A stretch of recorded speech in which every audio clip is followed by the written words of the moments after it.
SWOP Breakfast on our series on coal, water, community, livelihoods under threat. And I want to introduce the topic by emphasizing this question of threat. Because as you all know, and we are pleased to have the expert, Mike Muller, here, you know we are a water-scarce country, and both coal mining and coal-fired power stations use enormous amounts of water. So the current expansion of coal is very, very worrying. And people are talking about 40 new coal mines, many of them situated on the most fertile land in the country, in Mpumalanga, and up to 10 independent coal-fired power stations. And what this means is we will have increasing carbon emissions and deepening climate change with its devastating social and ecological impacts, particularly on air pollution, which affects us all, and food and water security. So it's very important, and I'm not sure if Dugan is here, because I wanted to pay tribute to the foresight of the Ray Foundation in funding research on a very important question, namely how the state is attempting to regulate, or perhaps failing to regulate, the relationship between coal and water. And we have two very experienced researchers who've been working on this topic for some time. The first is Lesego Loate, who is a PhD student working with SWOP, and the second is Kally Forrest, both SWOP associates, and they're going to talk for 15 minutes each, and then we'll open it up for discussion.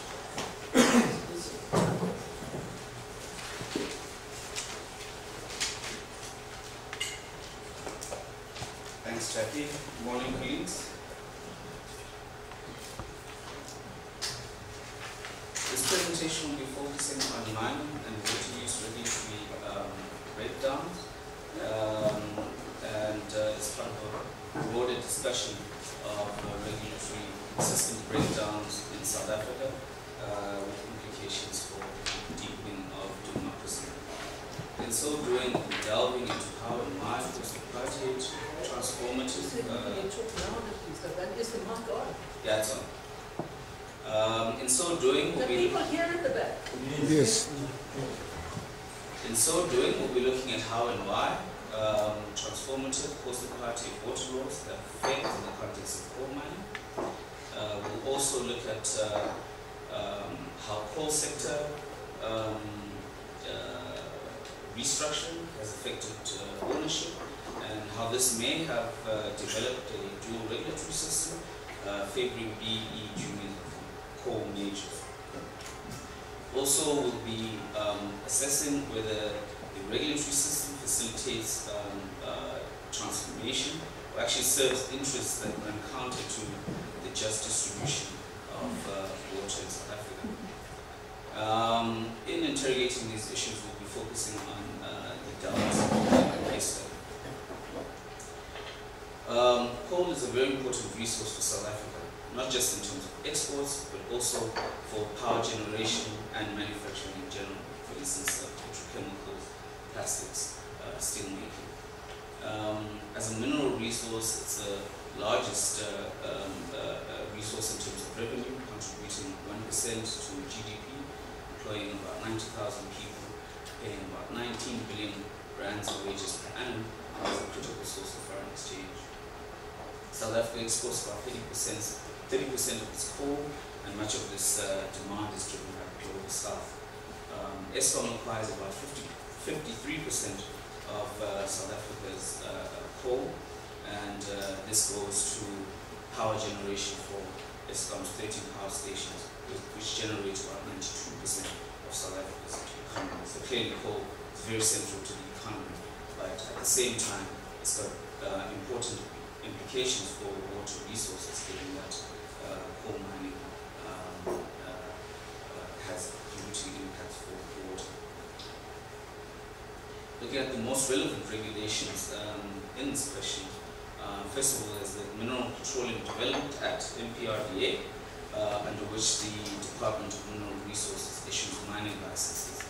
There's the National Environmental Management Act, NEMA, which lists harmful activities which are supposed to be regulated under environmental regulations. Until recently, harmful mining activities had not been listed under NEMA, and they were handled under the MPRDA and the DMR, Department of Mineral Resources. But once the Department of Environmental, the Department of the DEA decided to list mining under NEMA, this triggered an 8-year political and legal contestation largely between the DEA and the DMR, as the DMR fought to maintain mining's special environmental regulation status. Mines are supposed to have water use licenses under the National Water Act, which regulates water use and water disposal. And actually they can't mine prior to become mine, according to the law, they can't mine without having water use licenses. There's a fair bit of regulatory confusion with regards to mining and water regulation. Part of this is connected to the fact that mining affects water and land, and there are tussles around which laws have paramountcy over which laws. And this is seen in the municipal environment where spatial planning laws are impacted by mining in this contestation around that, as well as agricultural land use laws, which also are impacted. Agricultural land use is impacted by mining, and there's also contestation around that in terms of which legislation trumps which other piece of legislation. Also, there have been delays in the granting of water use licenses, and this has led to some mining companies mining without water use licenses, and this is seen in parliamentary questions between 2009 and 2012, which revealed that 54 coal mines in 2010 were mining without water use licenses. In response to this, the DWS, the Department of Water and Sanitation, introduced the Lesego project to end these water use license backlogs. But this had an unintended consequence of heightening the number of water use licenses, poor quality water use licenses. In response to these issues of cooperative governance and regulatory confusion, in 2014, the One Environmental System was introduced as a compromise between mining, environmental, and water departments, underpinned by the principle of cooperative governance. Environment became responsible for policy and regulations, and the environmental minister has the power to restrict and prohibit mining. The DER, as the authority issuing prospecting and mining licenses, now operates a mining environmental inspectorate for mining, compliance, and enforcement. The DWS still issues water use licenses, and the processes of mining and water use licenses between the DMR and the DWS are supposed to be completed in 300 days. However, the One Environmental System had its own complications, and these primarily rotate around issues of time frame, which really limited the ability of the DWS to make thorough environmental assessments that would lead to quality water use licenses being issued. And on the flip side, the DMR was churning out mining licenses in quicker time frames, and this was leading to a high number of mining licenses being given out. And this can be seen in the following quote. It's a tick boxes exercise. This is in reference to mining licenses. And this is having an even worse impact on the environment. In the case I know of, 22 days after the submission of the EIA, the license was granted after consideration of a 900-page document. No official could grant authorization in so few days.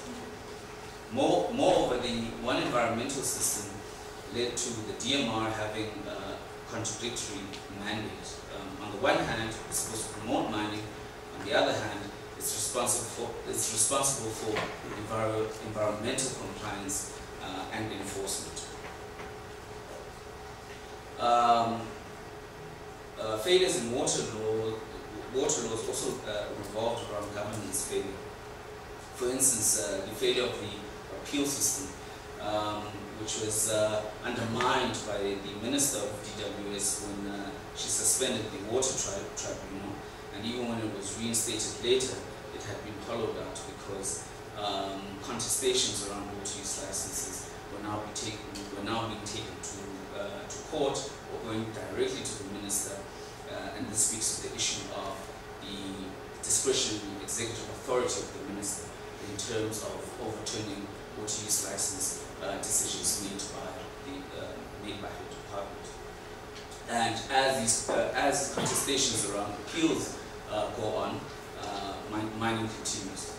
So you have miners mining without water use licenses. Furthermore, the DWS has weak enforcement. Mines are supposed to undergo biannual audits in the wet season, dry season, but the DWS just does not have the human capacity to actually do this. And you add to that the fact that there have been a high number of mining licenses being given out by the DMR, and this means that the situation is only worse. Consequently, prosecutions are very rare on issues of water and environmental regulation. Another reason for water laws failing is that actually the DMR is king. For instance, in Mpumalanga in 2012, 250,000 hectares of land was under agricultural land use, as compared to 1 million hectares under mining licenses. This is captured in the following quote. This is purely an administrative process. There's no consultation of mining licenses. The DMR manage the process, but downstream irrigation schemes are impacted by acid mine water, and we're getting pollution of landscapes and seeing a fragmentation of the farming community and declining farming services as mine services take over. Last point on water failures is around mine closures. Coal mining leads to acid mine drainage, so post-mining rehabilitation is very important to mitigate against acid mine drainage. And whether we're talking about open cast mining or underground mining, acid mine drainage happens, and eventually water decants to the surface, flows downstream, and affects water resources, like particularly for that area, pans, wetlands, streams, and rivers. The state mitigates against past incidences of acid mine drainage, but this is very costly. However, in post-apartheid water laws, there's a principle that the polluter pays. So technically, mines are responsible for any pollution as water uses. Mining licenses require mines to submit rehabilitation funds to the DMR Trust. However, these funds are usually inadequate, which leads to either mining companies abandoning mines without any rehabilitation or shuttering rehabilitation. Also, the DWS has a very limited role in dealing with those rehabilitation funds, so it really can't influence much of the rehabilitation, but particularly with regards to water resources. Dalmas is an extremely, this map shows Dalmas in the southwest corner of the Mpumalanga Highveld. It's the principal power generating center for South Africa. It's a new frontier for coal mining and supplies a number of Eskom's coal-fired power stations. Delmas has 17 coal mines. Delmas is an extensively farmed, fertile agricultural area and has been described as the maize basket of Johannesburg. It also farms vegetables, soya beans, poultry, livestock, and dairy. The area is mainly farmed by white commercial farmers who contend that the government favors mining over agriculture, and this is borne out by the DMR granting mining or prospecting licenses to extractors on all except 2 farms in the Greater Delmas area. Delmas lies at the headwaters of the Olifants River catchment. Tributaries such as the Wilge flow into the Bronkhorstspruit and other dams and onto the Olifants, which continues to join the Limpopo. Delmas is also a dolomitic aquifer, rather is also a dolomitic area with underground drainage systems, including the significant Bukeng dolomitic aquifer, which provides potable water to the town of Delmas and replenishes farm boreholes. Delmas is not a water-scarce area, with higher than average rainfall of between 600 and 800 millimeters per annum. It also boasts a number of wetlands and pans which filter pollutants and replenish outgoing streams and rivers. All of these water resources are vulnerable to the impacts of coal mining. My colleague will take over.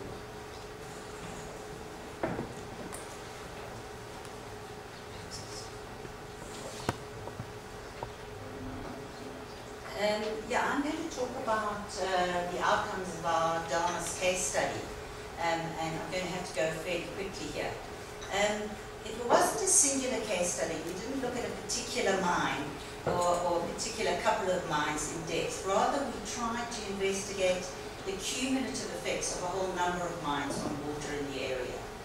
We also looked at different patterns and different kinds of mines. So, for example, we looked at BE juniors and major mines. We looked at different kinds of ownership. It could be local, or it could be foreign national, and so on, so that we could assess patterns of regulatory compliance. We found in our interviews that there was the wide perception, and this is reflected in this quote from an Anglo-American coal consultant, that smaller mines have less will, less money, less integrity, and are less environmentally conscious than major mines. Junior miners get in and get out and make money as fast as possible. And we interrogate that kind of sentiment. Just to give you a quick definition of a BE mining junior, it's registered, it has a turnover of about 30 million per annum, it has an asset value of between 18 to 100 million, and it's not informal, it's not the kind of mine that comes in for 4 months, mines, it's unregistered, and then leaves. We should also say that it was very difficult to get access to mines. We found that although you can now access water use licenses much more easily than in the past, we couldn't take that water license and then go on the mine and compare it against, inside the mine, compare it against that license. So there were low transparency levels in that respect. One of the mines we looked at was the Leeuwpan open cast mine belonging to coal major Exaro, which emerged from a black empowerment deal. Leeuwpan employs 500 people and began mining in 2006. It was only granted a full water license in 2011, although it mined continuously in this period. In fact, all extractors we looked at mined long periods, or certainly periods, without water licenses. At the end of 2011, Leeuwpan dug a trench around the Weltevreden wetland, about 6 km from its Leeuwpan operations. This was to prevent rainwater from entering the wetland in preparation for mining. To drain the wetland, Leeuwpan required a water license to impede the flow of water, as well as permission to extract inside the pan. Farmers relied on the wetland to irrigate maize fields and to provide water for cattle. The wetland also supplied the Bronkhorstspruit River flowing out of the pan. Farmers objected on the grounds it had no water license, and confronted by the indifference from the mine when they complained, took their grievance to the DWA. which stopped Exxaro from mining on June 2012. After a battle to access the license, the wall revealed that the mine only had rights to mine in the Loate wetland and not the Weltervreden section. The company released a misleading statement confusing the two wetlands. The coordinates, by the way, on the license were somewhere out in the Atlantic Ocean. In September, Exxaro recommenced mining. The DAWA took it to court, claiming also that regulations prohibited mining within a 500-meter distance of a wetland. Exxaro appealed to the Water Tribunal, which the minister then disbanded, and thereafter Exxaro successfully litigated on the basis that it had no legal channel of appeal. The DWA withdrew its appeal and mining continued and still continues. The only difference being that the Weltervreden section now has a wall, despite the DWA's directive remaining in force.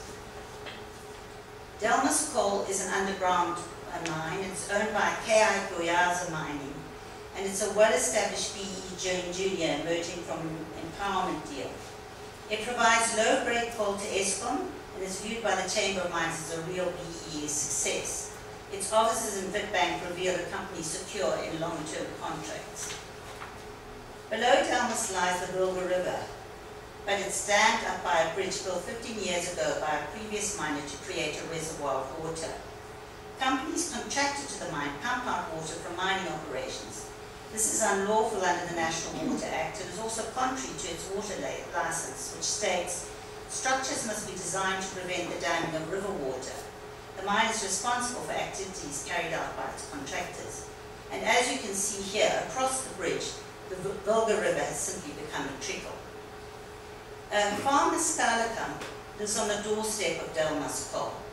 A film of coal dust blows across his maize fields from 5 large dumps, which has had a devastating impact on his crop. A wedge of thick black soil is visible bearing sickly plants, and with each rainfall the dust seeps deeper into the brown water. Skalakam commented, "Over the last 10 years it has got worse and worse as they mine more intensively." About a kilometre away on the edge of his field lies the Haverklip railway siding. Mines such as Keaton Energy dump coal into railway containers. Up to 100 loaded trucks queue and create great clouds of dust as the coal slides into these containers, which then sinks into the soil and has destroyed at least 2 kilometres square patch of land. The farmer has repeatedly complained to the mine and is currently involved in litigation. The Delmas van Gatfontein mine, opencast it is, started in 2006 with its BE partner owning 26%. It supplies Eskom and has 15 permanent employees and 478 contractors.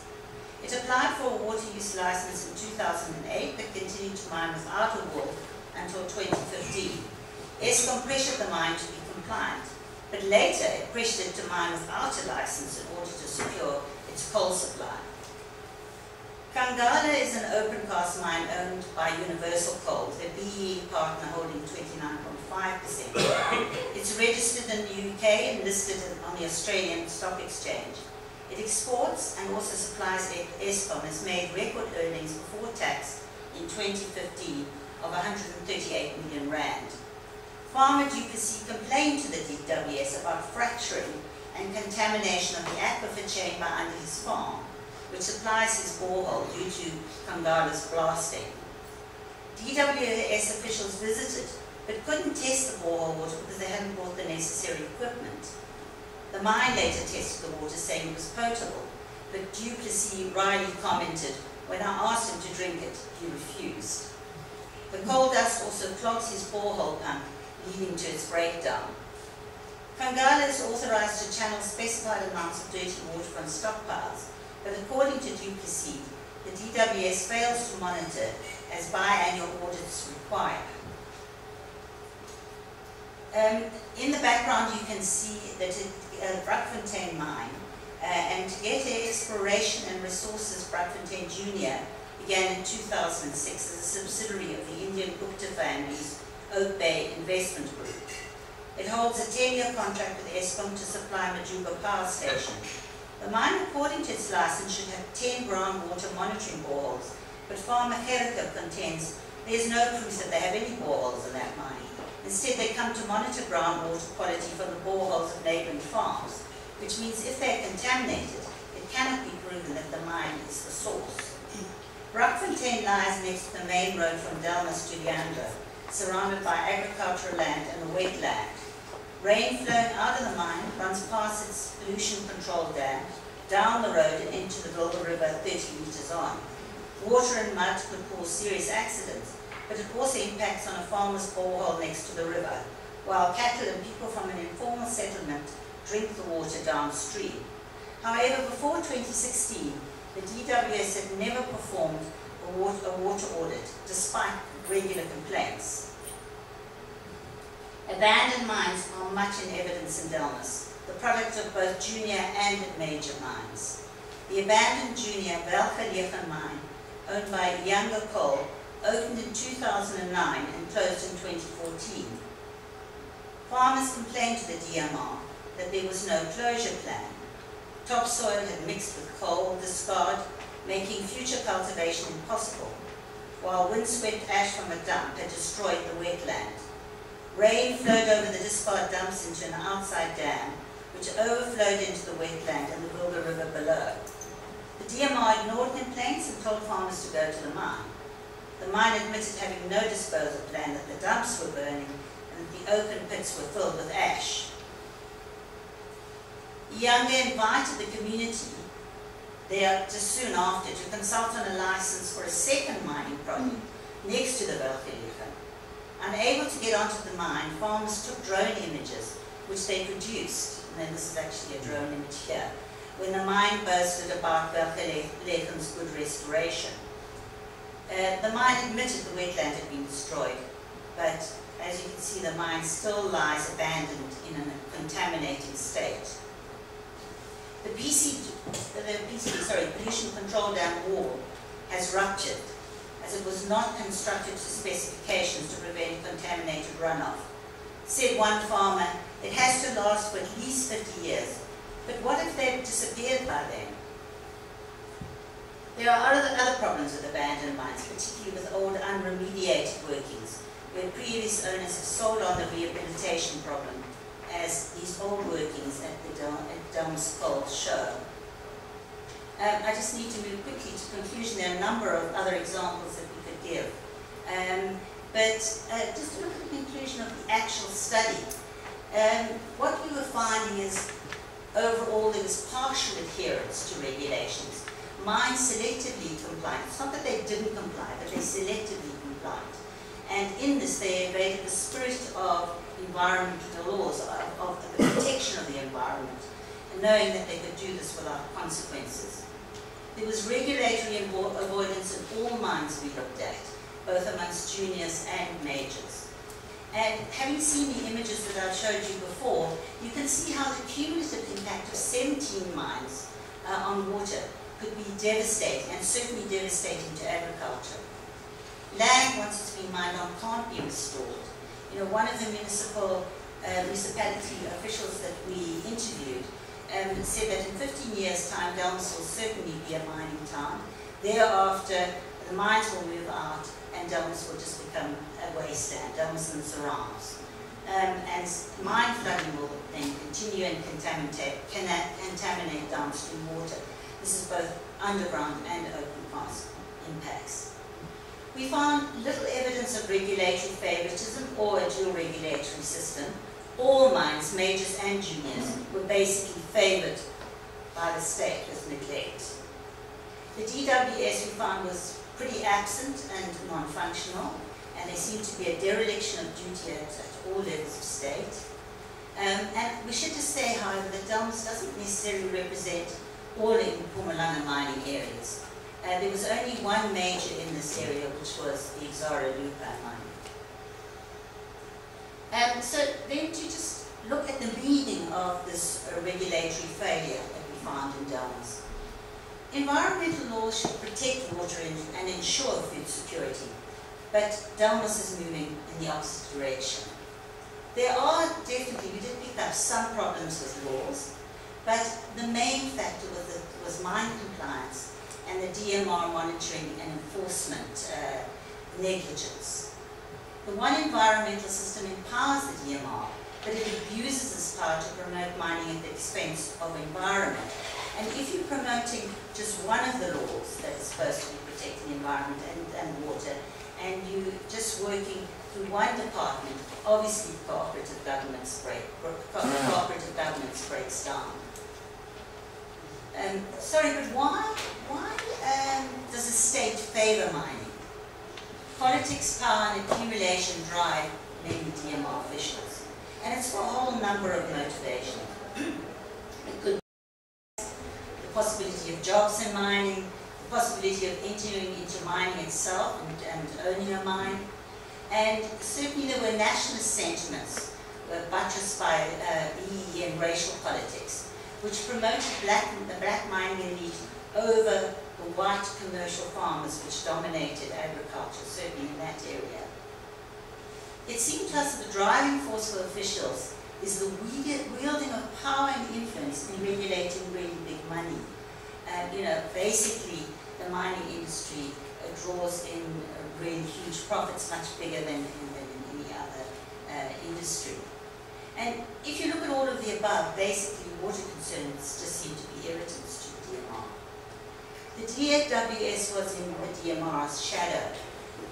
First of all, it was weakened by the one environmental system power relations, but also by the 300-day proviso. So DWS officials said to us they would often get the application from the DMR about 6 months into the year or into the application.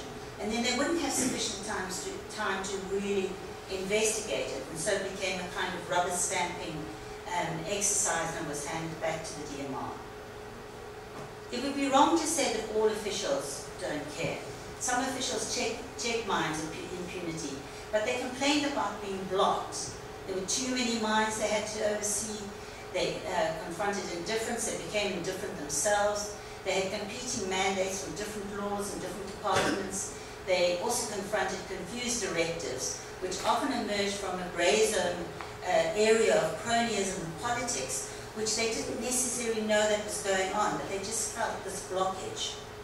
In this kind of context, the law simply can't enforce compliance or resolve the impasse, because it's really about politics and power. So does it matter if Delmas becomes a mining town? Well, it's a contributor to the provincial food economy. And the Premier of the province, of the Mpumalanga province, very recently said that in 2015, agriculture contributed 27% to the provincial economy. That has now dropped to 3%, and he thinks that's because of mining. Delmas is not special. This is happening all across Mpumalanga. SADC promotes an integrated food, energy, water policy nexus. And encourages countries in the SADC region not to look at these as separate elements, but see them as integrated and interdependent. However, in South Africa, food security is not treated like a basic right. It is a right in the Constitution, but you don't see any specific plans, either locally or nationally, around the food security issue, in the way that you'll see plans around water provision, or health, or education, and so on. And the DMR simply can't integrate these kinds of policies in the way the SADC is recommending, when it hasn't really acknowledged the impending food and water crisis. In fact, the DMR is promoting an intensification of mining all across Mpumalanga and elsewhere. And we came to the conclusion that this regulatory failure is a deliberate strategy to favour water grabbing by the extractors. There are state departments who are not representing mining, who are kind of in a state of paralysis. They want to promote alternative sources of power, solar, water, and other forms of energy that would protect water resources and would protect the land. But they don't feel in the power relations that exist at the moment that they can do that. What we are confronting is the short-termism of both state and mining capital in pursuit of power, influence, and accumulation. But as elite capture of the means of wealth creation continues, what we confront is an ecological breakdown. And this seriously impacts on people's lives. It's not just about land and water being polluted. It impacts directly on people's livelihoods and their ability to live decently. We feel that this coal study is really, in many ways, a microcosm of state priorities. The ANC gives birth to transformative laws, so there are some problems with them, but a lot of the underlying principles are genuinely transformative. But it then undermines them. And so you have a kind of developmental pattern where you have an expansion and erosion of rights simultaneously. But ironically, under the sort of erosion of rights area, you find that old apartheid constructs come under a lot of pressure and start to break down. So we find in Delmas, for example, that the white farmers, the commercial white farmers' grip on the land and grip on agriculture was actually being challenged by the non-implementation of laws. This state capture, the paralysis, the sort of breakdown and collapse, and contestation against what is happening is, as you saw through this kind of case studies, is pretty routinized at the top and the bottom. Our feeling is that South Africa is still very unstable. It's still in a transitioning period. We haven't entered democracy, we are transitioning to democracy. And I suppose it's open to question whether a whole range of things have to collapse. As we see collapse over a number of different areas and in a number of different legal, regulatory areas. And thereafter, slowly you can get an uneven pattern of renewal. But unfortunately, with ecological breakdown, you can't really accommodate long periods of collapse and renewal. Damage done now is long-term and is definitely life-threatening.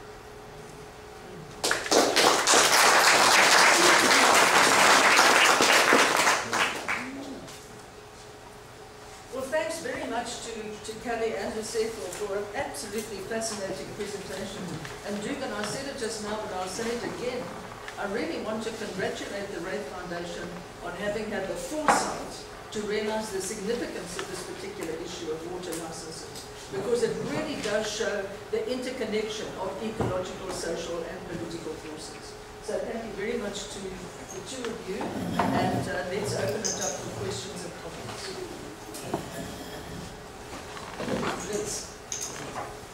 Yes, thank you so much. I just wanted to hear you speak more. Can you hear me? I wanted to hear you speak more about the role of the courts, why that isn't having more of an impact on non-compliance and non-enforcement. You found any civil society responses or any groups of people who are looking at these issues from a broad perspective?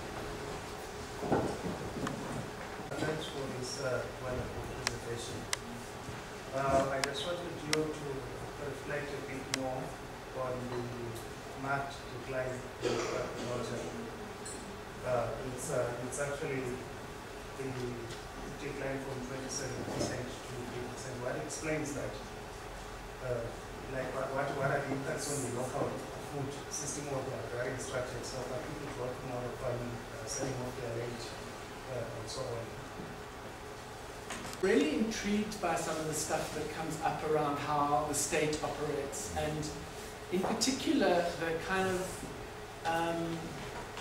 what seems to be a consensus that DMR is the bully boy and water and sanitation is somehow playing a different subordinate role.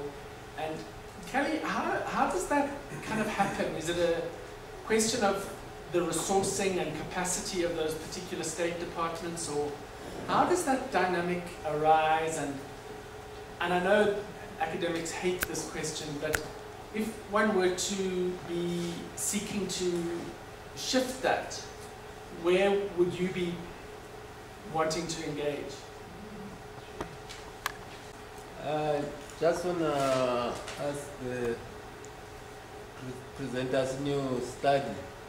If you did sort of did a case, some study on the zamazamas, because we're seeing a growing trend in these zamazamas, especially now and then they are killing each other, and there's also the use of water there. And why again did you find out why the Department of Water and Sanitation, DWS, they have only 7 mining inspectors? I think that's a quite significant small number. Thank you. Cultural decline. The first thing is land use changes. Definitely that's a big one. The DMR has been giving out quite a lot of mining licenses, and they, apparently when I talked to one person in organized agriculture, they were saying even the province is worried about the land use changes, the premier. But then it goes back to those issues of what authority does the province have to deal with the DMR, with mining being a national function to protect land use. Also insecure land tenure. One farmer is talking about he's ready to go to Botswana because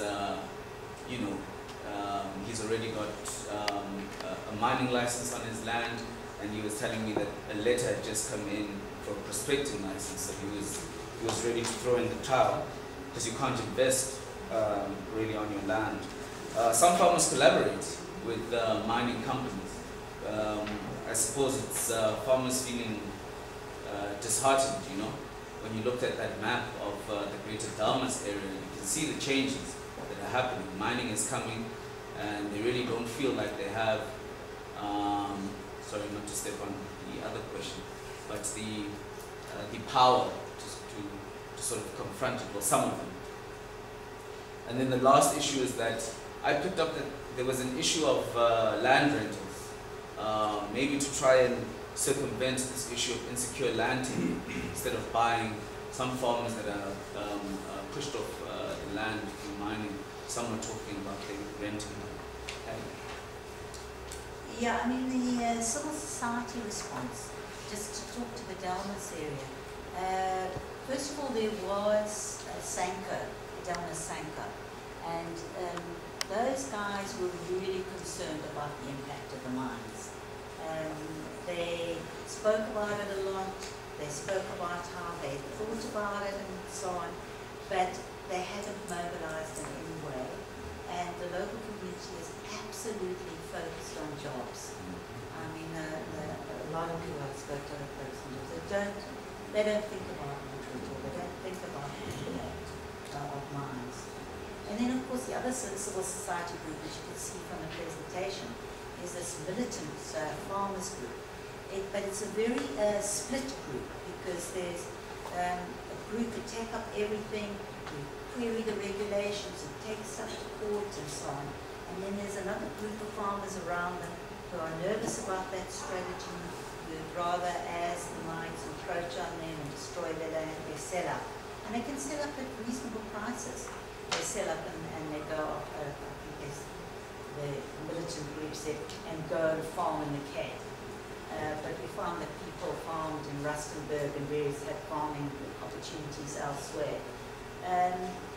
But this group is really on the wrong side of history. It's on the right side of the regulations, but on the wrong side of history, because they're just not taken seriously.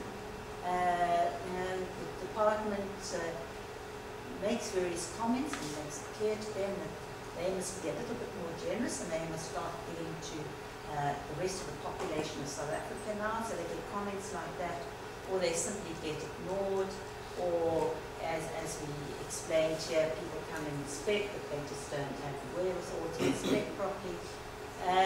So in the end, their citizenship rights are really eroded. They pretty much like the Sanko guys are second-class citizens. They don't have the power. It's the elite at the top in these water-grabbing extractors that have the power. It's kind of like they have a memory of citizenships, which gives them confidence, these white farmers' confidence. And they also have contributors' confidence because they pay taxes, they farm, they produce food, they're big consumers. But even in the face of that, they basically don't, the power is not on their side. So our feeling was really, in the end, they're going to lose that battle. They're not going to be able to stay off the mines and destruction of the land. Yeah, can I just add something on that question from Steve about the response of civil society? I think one of the big challenges we face right now is that there are strong responses to the tragedy of, for example, the destruction of the Leeuwpan wetland. But that the protest came from a very narrow constituency of ornithologists, because it was a wonderful, wonderful site for bird watching. And the same applies to what's happening in the Mawona protected area, and it's this distinction people draw between environmental issues and social justice issues that I think is at the core of the problem. Because it's only very recently that we're seeing a more integrated understanding of the links between the two. And it's surfacing strongly, I think, around the protest about what's happening, and it is a real tragedy what's happening, or the threat of happening, to the Marika River, which De Beers has been granted a mining license in the area. And millions of people depend on that Marika River, and the Eye, which is its source, as some of you know, is one of the most beautiful sites in South Africa.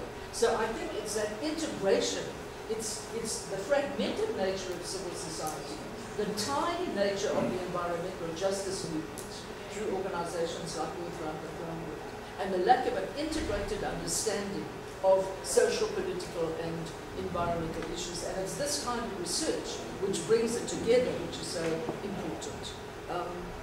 I've got a list of people now, and I think I must go. So I'm really sorry. I think we've answered all the questions. And the other questions.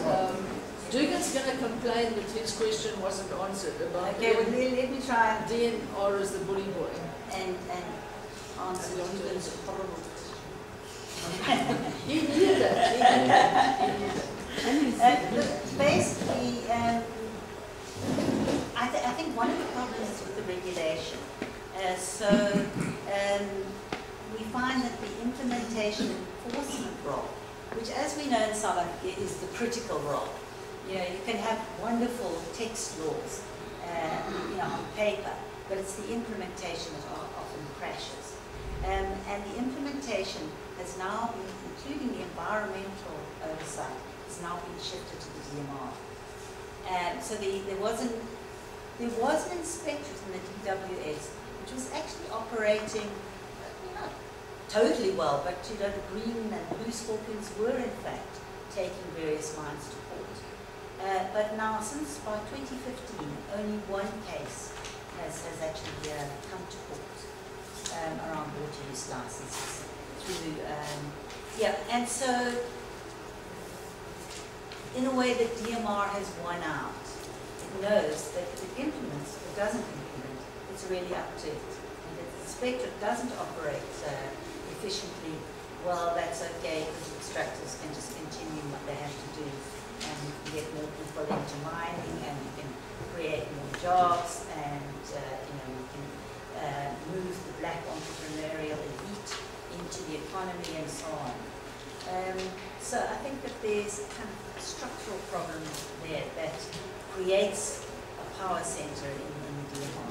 And then it is also, the way South Africans view mining. It's it's where you make the money. And the DMR represents that. You can give out licenses, or not give out licenses, to make mega bucks. So it's in a very powerful position.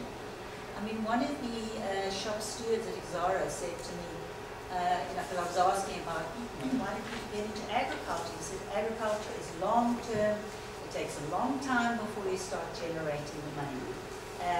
Mining, you can get the initial capital, you get in there, and you get fat profits back very quickly. It's very, very seductive. What you do about it? Well, I mean, Jackie's been talking about something about the fragmentation, how we need integration of kind of environmental organizations. So I still very much believe in legal and constitutional challenges. Well, then could you talk to Liz's question about the role of the courts? Yeah, I mean, in the courts there is, in the DWS, there's the water tribunal, and then any complaints around water use licenses, either from civil society or from the mine, can go through the tribunal or they can go to the courts. In fact, what's happened, as you saw in that Exaro case, the water tribunal was closed down and then it was really hollowed out. And after that, what mines decided to do was either go directly to the minister and complain about the suspension of a water license or a problem with granting a water license or whatever. And she in this case, has the power to basically override the decisions of officials in her department and lift a suspension or whatever. So of course that fundamentally undermines any kind of appeal structure. And the other thing that companies do is they often use the courts. And what's happened with the courts is that, and the DWS officials complained about this, is they don't really, court officials don't understand environmental issues. The DWS did have an inspector that did understand those issues, but in the general run of things in the High Court and so on, those issues are not well understood, and so there's often much more of an emphasis of getting the economy on the road than actually protecting the environment and the kind of decisions that have come out of the courts.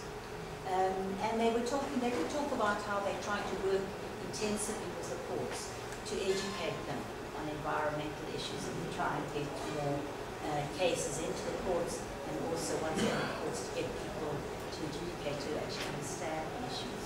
But that's still something in process. Oh goodness. Okay, the first I'm going to gather you next. Paul, Jane. Oh goodness. Gavin, go.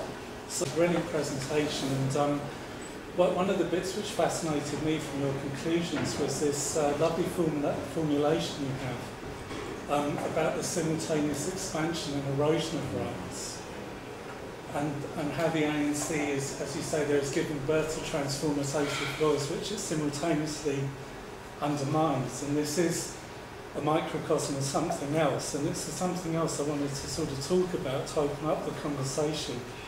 I mean, to me, what it's a microcosm of is really the core contradiction between the politics and economics of the ANC. So, on the one hand, you know, the commitment to promote the transformation away from apartheid at the political level, formal equality in all spheres and so on, and transformative laws to achieve that, but simultaneously to promote capitalism in general, and black capitalism in particular, and indeed to achieve the former through the latter. And this is really the contradiction which seems to be playing out here at every level, inside the legislation, inside the departments and the way that they work or don't work, and in the various balances of forces which are around this. And you know, to open it up more widely, if you accept that as an argument, then it sort of leads to the conclusion that whilst it's absolutely fundamental that at the coalface, if you like, at the level of the mines, there are struggles against this, or that, you know, the Wraith Foundation is funding struggles at the level of the law and making departments deliver at least on the minimal rules which do exist. There's actually a much bigger structural problem here which causes for a much bigger politics. And these kind of problems are only really going to be resolved at that level because we see them being repeated again and again and again. And of course, Marikana is the most striking and emblematic example of that today. They're linked. So Steve as well, you know, with the new Trade Union Federation, how would the new trade union federation begin actually to bring in this sort of environmental politics into the kind of class politics that I'm talking about? What I see from the presentation, it's the horrors of the legacy of colonization and apartheid. Firstly, the presentation shows the fight between giving out mining licenses to black people over agriculture. This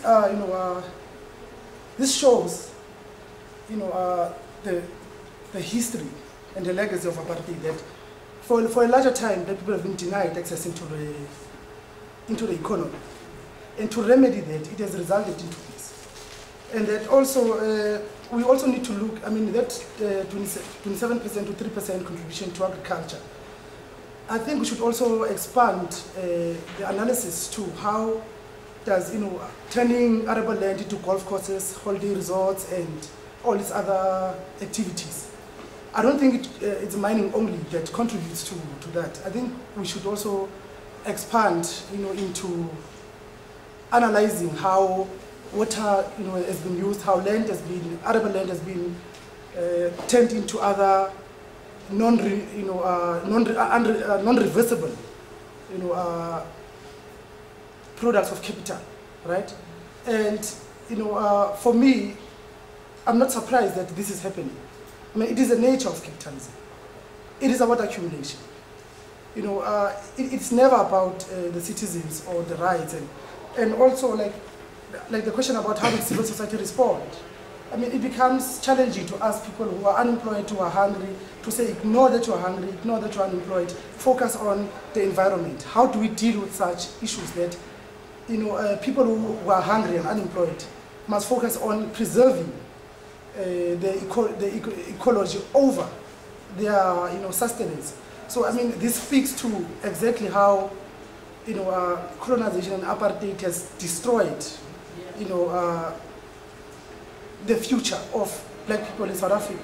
And because of that destruction, it becomes difficult for us to act, to focus on, what they say is, if your pocket is full, you can focus things beyond your pocket. But now our pockets are empty.